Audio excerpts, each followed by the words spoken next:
মরহুম বীর মুক্তিযোদ্ধা আনোয়ার হোসেনকে রাষ্ট্রীয় মর্যাদায় জেনারেল সালাম দিবে।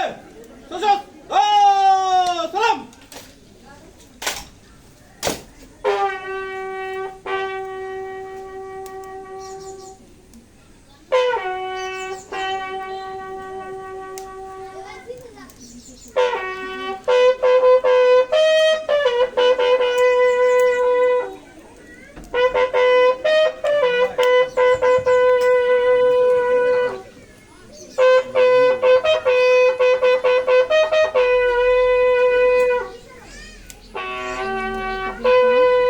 আম্মুর কাছে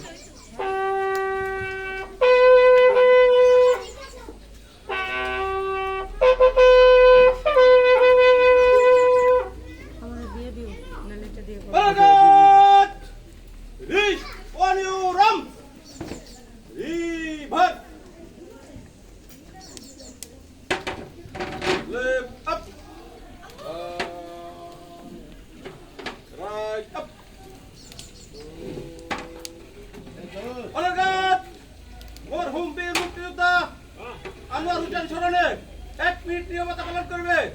এই নীরবতা আমার আপে শুরু হবে, আমার আপে শেষ হবে। উপস্থিত জনতা সকলে আমাদের সাথে নীরবতা অংশগ্রহণ করতে পারেন। 10 আপ।